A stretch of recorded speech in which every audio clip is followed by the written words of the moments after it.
पिछले 2 साल पहले ना स्किन से रिलेटेड इशू हुए। तो मेरी उस टाइम पोस्टिंग असंध करनाल में थी। तो मैंने वहाँ कल्पना चावला हॉस्पिटल में दिखाया अपने आप को। तो उन्होंने बताया आपको सेलिएक डिजीज़ है, मतलब आपको गेहूं से एलर्जी है, तो आपने गेहूं नहीं खाना। तो मैंने जब घर आके बताया कि मुझे गेहूं नहीं खाना, मुझे मना कर दिया गया है कि मुझे इससे एलर्जी है, तो उन्होंने पूछा कि फिर आपने क्या खाना है। फिर हमने नेट पे सर्च किया कि आप चिल्ला खा लो, चावल खा लो, पोहा खा लो, ये सब खा लो तो ये ठीक रहेगा। तो जब मैंने उन चीज़ों को छोड़ा तब भी मेरे कुछ ना कुछ एलर्जी रही। तो मुझे लास्ट 3 महीने पहले ना मुझे किसी ने कहा कि एक यार वेद हैं बहुत अच्छे कालावली में, आप उनको दिखाओ। तो मैंने जब उनको दिखाया तो उन्होंने कहा कि शायद आपके ब्लड में कुछ इन्फेक्शन हो सकता है जिस वजह से आपको ये दिक्कत होगी। तो आप ऐसा करो, सभी खट्टी चीज़ें छोड़ दो, टमाटर छोड़ दो, नींबू छोड़ दो, दही छोड़ दो, ये सब से आप ठीक होने शुरू हो जाओगे।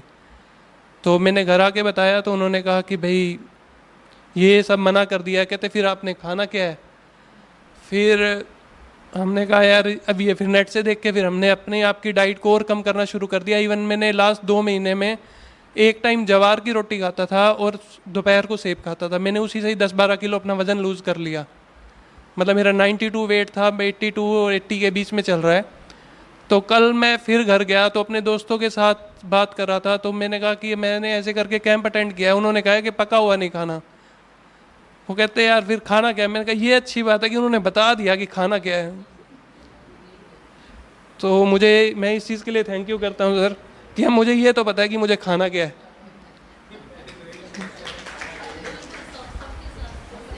जी आइए। ओम शांति। हमारा जो शिविर है 4 दिन का, ये संपन्नता की ओर बढ़ रहा है और एक सफलता की ओर बढ़ रहा है। ठीक है, बहुत अच्छा कैंप रहा। अपना एक्सपीरियंस, जैसे उन्होंने युगल की बात करी, तो हमारे भी दोनों में से तभी एक जना अटेंड कर सकता है। तो मेरी लॉटरी लगी है, मैं तो ये मानता हूँ, क्योंकि उन्होंने मेरे को बोला कि आप अटेंड कर लो। मैं चल ठीक है जी। तो एक मेरे को बैठे बैठे विचार आ रहा था कि बाबा की मुरली में आता है कि सभी का पुरुषार्थ नंबरवार है, सभी परफेक्ट, यानी कि वो जो माला की बात है 8 और 108 वाला, तो यहाँ भी वही है। कोई 100% फॉलो करेगा, कोई 90, कोई 80, कोई हो सकता है 0 भी हो जाए, माइनस तो मेरे ख्याल में कोई नहीं होगा। ठीक है, तो मेरी एक रिक्वेस्ट है कि बार बार वैसे कह चुके हैं, मैं फिर कह रहा हूँ, अगर कोई माइनस में या 0 फॉलो नहीं करता, आपको सूट नहीं करता, तो थोपा भी नहीं जा रहा है। बार बार का किसी पे बिल्कुल भी थोपा नहीं जा रहा। आपको एक पद्धति बता दी है, कितना चलना है आप पे डिपेंड करता है।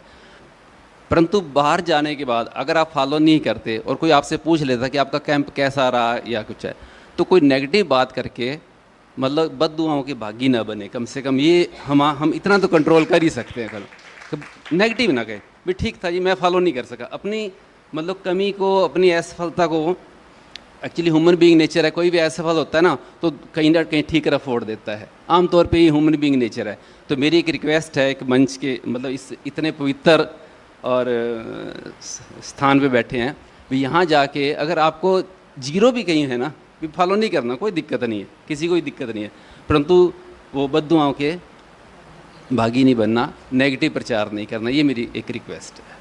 ठीक है, फॉलो। एक मेरा सवाल भी था, वो एक्चुअली मेरे को समय नहीं मिला, तो वो 2 सवाल मैं कर देता हूँ, समय तो बता देना। एक तो मेरा, हाँ कोई बात नहीं, एक तो मीठे वाला सवाल था कि मीठा तो हम आमतौर पे खाते हैं, जैसे यहाँ पे खजूर का बनता है या कुछ हो रहा है, तो मीठा कहीं पहले खाते हैं कहीं बाद में खाते हैं, तो कब खाना चाहिए। और एक ये है कि अगर हम जैसे परसेंटेज की बात आई है, कोई 10% फॉलो करता है, कोई 20, कोई 30, मान लो जैसे कहते हैं मैंने एक टाइम खाना खाना है, कोई कितना फॉलो, तो ऐसा तो नहीं कोई 10-20% फॉलो करेगा तो उसका कोई नुकसान तो नहीं है। मतलब ये थोड़ा सा क्वेश्चन है मेरा को। ठीक है, ओम शांति। ये जिग्नेश भाई साहब को दीजिए। ठीक है, ओम शांति।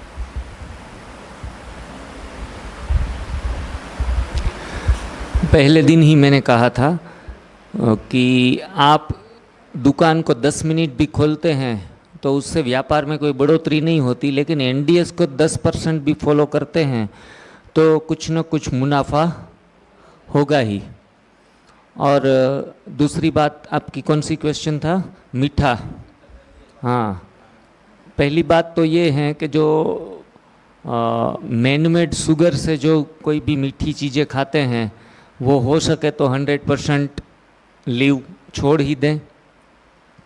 हमारी एनडीएस में काफ़ी मीठी चीज़ें हम बनाते हैं, उसमें खजूर या कुछ ऐसे वैसे जो भी इंग्रेडिएंट्स हैं अकॉर्डिंग टू एनडीएस वो डाल के मीठा बनाते हैं, और वो खाने की छुट्टी हम शुगर पेशेंटों को भी देते हैं।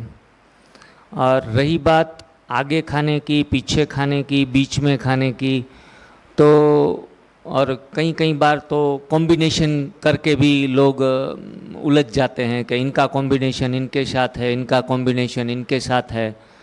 तो न्यू डाइट सिस्टम में कोई भी प्रकार का कॉम्बिनेशन को भी ध्यान में नहीं रखना होता है कि ये चीज़ इनके साथ फिट बैठती है या नहीं। जैसे कि फ्रूट सलाड है तो फ्रूट सलाड में दूध के साथ फ्रूट नहीं मिलाया जाता, जबकि इसमें तो छुट्टी है, वनस्पति जन्य जो मिल्क हैं उनके साथ हम फ्रूट मिला के फ्रूट सलाड भी सर्व करते हैं। अगर वो आगे पिए या फिर पीछे बाद में आधे घंटे के बाद या 5 मिनट के बाद तीखा खा के मीठा खाएं, तो उसमें खुद के टेस्ट को देखना है। मानो कि कल करेले की सब्जी थी तो काफ़ी दिनों से कड़वा नहीं खाया था, तो सभी ने एक रिव्यू कल दिया था कि बड़ी अच्छी लगी।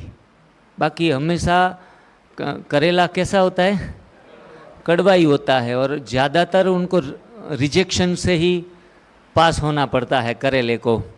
लेकिन शरीर को, मुंह को किस प्रकार का टेस्ट चाहिए वो अपनी रुचि के अनुसार आगे पीछे कभी भी ले सकते हैं, खा सकते हैं, इसमें कोई दिक्कत वाली बात नहीं है।